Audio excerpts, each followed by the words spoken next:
Australian pilgrims converged on the infamous Hellfire Pass this morning in Thailand to honour the POWs who built the Thai-Burma Railway. Around 1,000 Australians, New Zealanders and others joined the dawn service at Konyu cutting in Kanchanaburi province, which is 200 kilometres west of Bangkok. Well, the cemetery in the centre of the town is the resting place of about 7,000 Allied prisoners of war. And journalist Robert Baird joins us now via webcam from Kanchanaburi. Thanks very much for your time there. Set the tone for us, because we've been seeing ANZAC memorial services right around the globe for this particularly notorious spot in military history. What was the mood like at the ANZAC service this morning? Very solemn. I saw many families there, lots of children, certainly a very respectful audience. In keeping with the theme, there were bamboo candles handed out, which really added to the mood of the place. I think at Hellfire Pass, the scale of the suffering is really evident. You can walk in through that cutting and see that cutting was made mostly by hand tools. Something that really surprised some of the younger people that I spoke to at just the physical demand there must have been. So. A very respectful audience. There was a dawn service, very militaristic, wreaths were laid, and there was a speech by the New Zealand ambassador to Thailand, Tony Lynch. But all in all, it's quite a remarkable scene, and I think it really drives home that experience that the prisoners of war must have been through. Rob, just looking at the location then, 200 kilometres west of Bangkok, 1,000 people is not a small number. How did everyone get there, and were there sort of arranged groups so that everyone could go there together? With difficulty. There's a continuing narrowing as you go. The roads are very good, but then getting down to the site's not easy. Most people seem to have come on group tours, either from Bangkok or elsewhere, and in order to get down to the site itself, everybody's funneled just around the museum, and then it's a very windy staircase, a restored site that's been set up by the Australian government a number of years ago, and then eventually squeezed through the narrow cutting into a clearing space, and there were people seating in prepared seating all up the hillside, and certainly people watching on screens further down the cutting. So a very popular service. Many more would have been able to attend the later service at the war cemetery here downtown. Rob, let's take a step back for a moment. Tell us a little about the Thai-Burma Railway and why it is imprinted on the memories of so many Australians. Well, the military reason was to bypass the Malacca Strait so that Japanese could move goods across to the war fronting towards India. And they realised they had quite a number of servicemen, prisoners of war from the fall of Singapore and Java.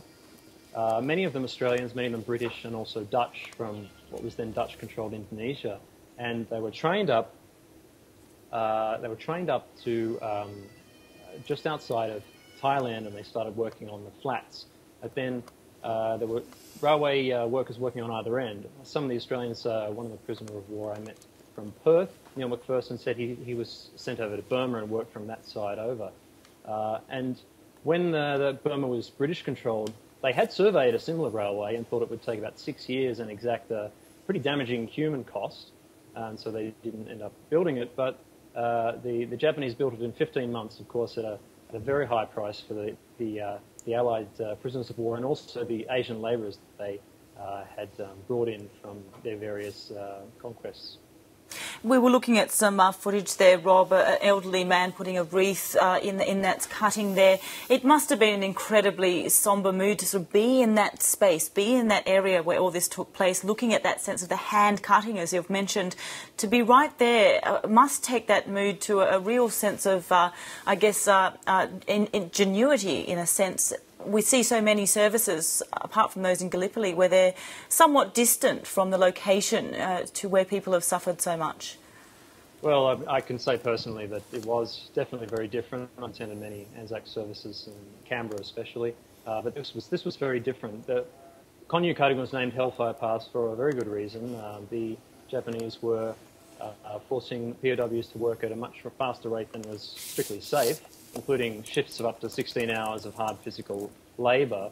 And they laboured at night under candles made out of made out of bamboo, and so they cast really ghastly shadows on the walls, and so it was Hellfire Pass. And I think that really drove home for the people that were there. I did speak to Lonnie Rutland from the Gold Coast with her husband John, and she's read all the books, she says, about prisoners of war, but she was moved to tears by this service and meeting one of the prisoner of war. And she said just at the sheer brutality that she couldn't comprehend what it was for.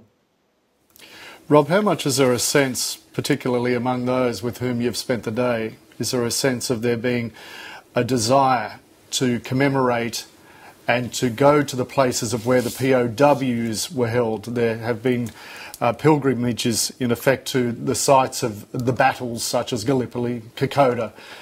But how much is the desire growing to go to these sort of places to remember our servicemen and women?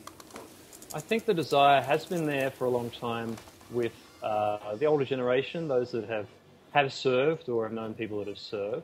But what I noticed was a significant number of independent travellers, people coming with their friends, people in their 20s and 30s who have taken it upon themselves to come to Thailand at the hottest, most uncomfortable time of the year, to somewhere that's a little bit out of the way, and to witness something that's not really very pleasant as part of their holiday. But the reason that they're doing that really suggests that it is a very important thing, and it really means enough to them to do that instead of just attend a service back in their home city. Journalist Robert Baird from Kanchanaburi, obviously a region very important to you, just looking at the photos behind you there in the background. And thank you so much for bringing us an angle to this story that not many of us have seen. Thank you. Thank you very much.